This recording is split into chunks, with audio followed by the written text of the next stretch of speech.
After helping thousands of people get started on Amazon, I've noticed something. Hitting your first $1,000 in sales is huge. Why? Because it gives you confidence and belief that you can actually achieve a bigger business. The problem is some people never even hit this goal because they have a lot of stuff getting in their way.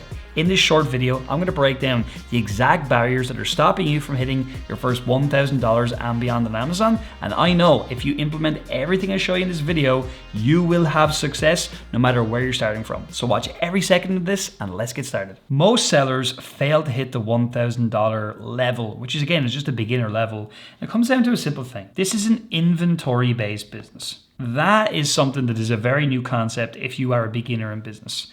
And what that means is our goal is to buy assets in the form of products that can be sold over on Amazon. So most people would say, well, I'll be successful whenever my bank account has got lots of money sitting in it. But with this business model, actually, we flip it completely and we want our money tied up in stock. Tied up sounds like a very negative thing, right? But it's not in this context because here's what we're looking at. We're looking at our value of inventory stored. So let's say we start out with $1,000, pounds, euro, whatever currency that you're in, right? Well, if we are going to grow our money, let's just say by 20% after all expenses are paid, that will turn into $1,200 after all is said and done because we made $200 in profit. That's our 20%, our return on our investment, right? Some people will say, oh, Stephen, well then, does that mean I'll need to invest like 20 grand in a month to make X or Y, $2,400 or $3,000? And the answer is yes, kinda, right? What do I mean by that? Well, if you think about it, you're not gonna go out when you start the business and be like, I'm gonna put $10,000 into inventory day one, because you won't have 10 grand of available stock to purchase when you start because you just won't know what you're doing. If you went to, let's say, a wholesale distributor and you put in 10 grand, that would take quite a bit of time to find enough different products to purchase. And so you could make a lot of mistakes if you put in 10K up front. So you wouldn't do that, right? That's a no-no. What instead we do is we start with say $1,000, $500 or whatever. We get some confidence and then we take that money that we've made, but let's say we grew it by 20%. We put that back into our inventory again and again and again and again. And what happens is then over time, you'll put in some more of your own money.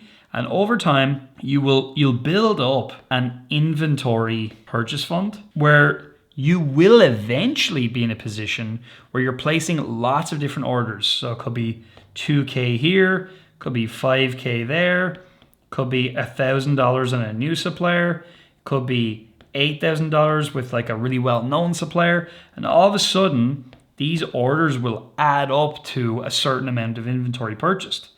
So eventually, you'll be in a position where you are placing much bigger orders, but when you're starting, you will not be in that spot. So whenever we grow the business then and we're looking to buy more inventory, there's different things that we can do. One is we just basically bootstrap, and that's going to be kind of like take money, grow it a bit, take that bigger amount, go again, and again and again. But over time then, we're going to look at different kinds of OPM, other people's money. And they can be different things like an overdraft with your bank. That's one thing you can do. You might also be looking at, there's different places like Cabbage and stuff like that that are peer-to-peer lending. So peer-to-peer lending. There's traditional bank loans, term loans, stuff like that. And this will all come in here whenever you have more experience and more confidence. You're not going to do that from day one. So if you start out and you're in this place where you're like, I am not going to be willing to put money down to buy inventory, this really is not going to be a good business for you whatsoever. Now I'm here to tell you something. It doesn't matter the business model. There's always going to be a level of investment required, because if you're doing drop shipping or something like that, it's going to be in advertising. That's going to be like your big amount of money that you're investing. Whereas here, we're putting it into assets. And then whenever we make money from these assets, our goal is going to be to reinvest with the 30-30-30-10 model. We've mentioned this a number of times on the channel. So 30% of your profit to you, 30% for reinvestment, 30% for taxes, 10% for other. That's a really nice model that you can employ where you will be consistently reinvesting and growing your business. And then over time, you will be adding more funds to the business as well. So when it comes to product selection, here is something that I believe will help you a lot. The first thing is you've got to start out with some kind of target when you're looking at inventory, because that's going to lead you down a good or bad path. So let's say your target was 1K in sales, like we're talking about. Now, the first thing we can do is divide 30 into that, and that's going to give us our daily revenue target, which in this case would actually be $33 in revenue a day. Now, if we were going to sell an item for an average of about $25, that means we only need to basically make 1 to 2 sales per day to hit that kind of a target. Now, to be clear, 1K per month is not going to make you rich. Hate to tell you. It's going to get you started though. So if you only need 1 to 2 sales a day, depending on your model, well, this might mean literally you only need one product to make that level of sales. So you're looking for something that that you can make a minimum of about 30 to 60 sales a month from, which on its own, honestly, is completely doable.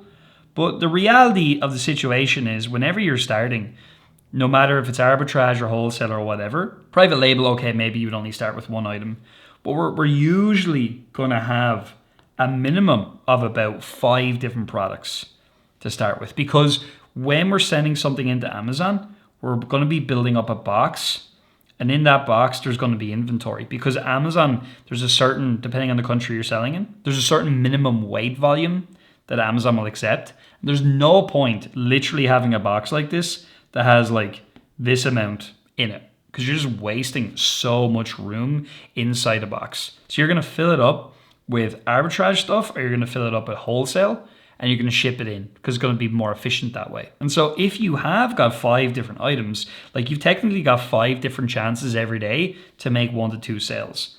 And that's really not difficult at all. So I would suggest if you're struggling to hit that first 1K, bring your target right down, bring the amount of items you're going to bring right down, and just get focused on one supplier if it's wholesale, and if it's arbitrage, 5 different items, and then look to get yourself into a bit of a rhythm from there.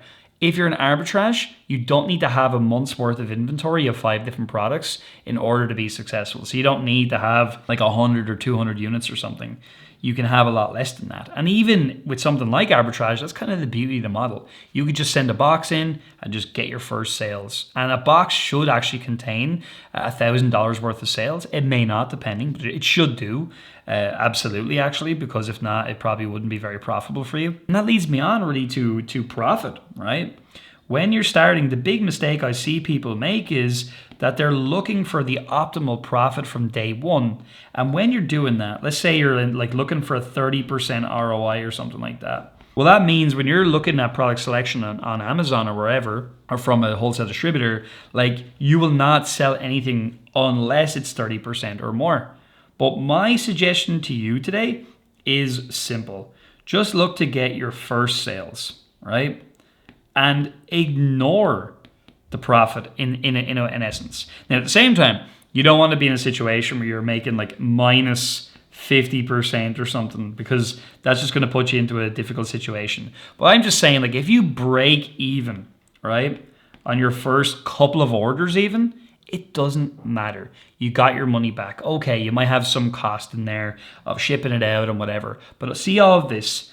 This is your education budget. And every new business owner should have an education budget. And I know you're saying, but Stephen, I'm in your programs. And by the way, if you're not, you can comment FBA down below. We can send you some really cool free information. Make sure you do that and like the video. But if you're in our programs, you might be like, yeah, but I paid for the education to you guys. And yes, you did.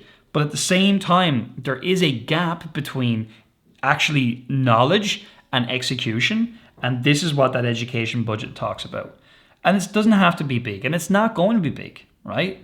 So the experience you will get from just getting yourself into stock is massive, like huge.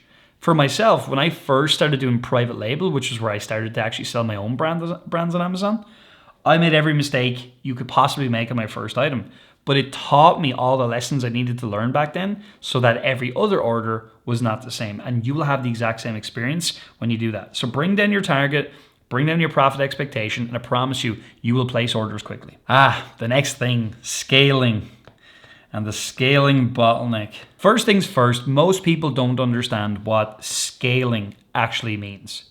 Honestly, for myself, I didn't know for many, many years either. What it actually means is you have a process you've fully figured out, and that process is repeatable completely. Not only is it repeatable, but it's very predictable. I'm just gonna write because it's too long. Too many words. Repeatable, predictable. And then it's literally just about taking that little process, that's what this represents, right? And just doing it again and again and again at higher levels. That's what scaling actually is.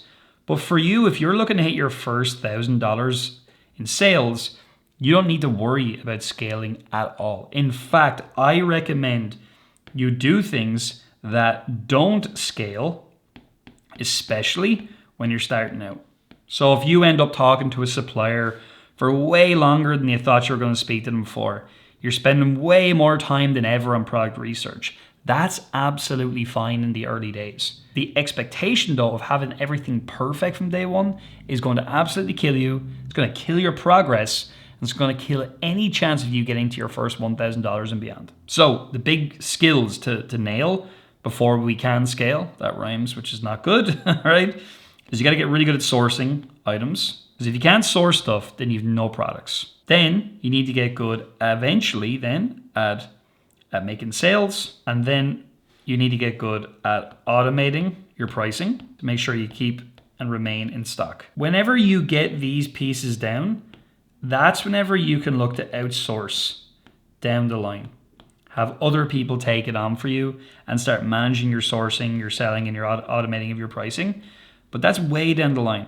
We're here making a video about your first 1K, but those processes are what you absolutely need to spend the next while on to figure it out. And if you don't know what you're doing and you want more information, comment FBA down below while you like this video. If I could go back and give advice to myself, one of the big things I would focus more on was like the model that I was employing, especially getting to that first 1K.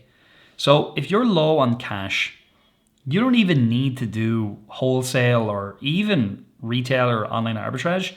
You could literally just focus on pre-owned items.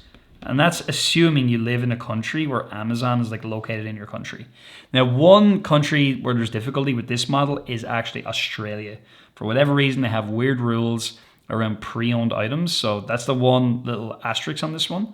But for most people, you can just take stuff that's lying around the house as long as it's in good or decent condition. And you can sell it on Amazon and you can just ship it out yourself, or you can use FBA where you can send stuff into Amazon into their warehouses and they'll ship it out on your behalf. That is possible. That's if you're in a kind of a weird cash situation. But I would just say as well, like if you just want to get straight up experience, pre-owned is great. And really wholesale or arbitrage is great, but wholesale is a pretty great all-round model for most people. I'm not saying don't do arbitrage because it is great, but wholesale is good, right? Because it gives you the experience of finding suppliers. It also does make the process of ungating a lot simpler because you're already working with like suppliers, distributors, whatever. And it gives you a good experience in low quantities of stock too. Like you don't have to order hundreds and hundreds of each different item. And so that can be really great. That's why I really like it as an all-round like model. It's probably the best for low budget, low risk, but also potential for actual scale, like we just talked about, where you can take this whole process and you can do it at higher levels. And you can actually see more sales, more profits coming through the door. To wrap up this video, I want to talk about mindset. People have different terms for this. Mentality is a good one. But also I like it because it's like, well, how is your mind actually set? Like what's it set for, right? And I find even today, a lot of beginners, their mindset is the one thing that is getting in their way. It's set for failure a lot of the time because some people are expecting like really fast results And no doubt, the models that I've been talking about in this video, you can get fast results. Like most businesses can take 8 months, 10 months, 12 months, 2 years to just like get set up or even make some profit. You could be in a position where in a matter of weeks, you could be making your first sales and profits. And the other thing is you have relatively low overheads. But that's the other piece of mindset, is to expect no overheads whatsoever, no costs. You're not going to have a warehouse. You're not going to have staff or big insurance or anything like that. You'll have some insurance whenever you hit your first 10 grand in sales, but you're not going to have massive overheads. And that's a huge deal.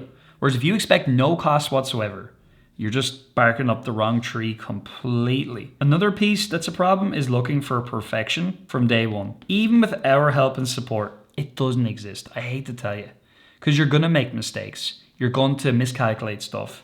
You're going to do things that are a bit silly because you're a beginner. I did too. It's absolutely normal. But if you expect perfection from day one, you're going to be disappointed. You're going to be frustrated too quickly. Also, I did mention it in another point here, but looking at this place where you want profits to be just like incredible, massive, the biggest possible, and also as well, finally, like huge, that's actually supposed to be a 5. Huge sellers is kind of a linked point, really. So it's like, if you look for the most profit, items that are selling like crazy, thousands of units a month, that's all I'm going to get involved in. All of this, I'm telling you, is going to result in failure. And it's going to be failure that is going to be pretty quick. Whereas if you flip this, where you expect results to take time, you expect to have some overhead, some costs, you do not expect perfection. You know it's going to be a process that you'll get better and better and better at. You know profits are not a big deal when you start, and as a matter of fact, they're going to fluctuate over time. And finally, you're willing to sell pretty much anything that makes you money, as long as it makes some sales per month. That is absolutely going to bring success in the way of money, sales, profits, and happiness as well. So I hope you enjoyed this video. Do comment FBA down below if you're not already part of the tribe. We'll send you some really cool free information to get you started. And make sure you comment down below. And also make sure you watch this video next, because we believe you're going to love this one. Thank you. I'll see you soon.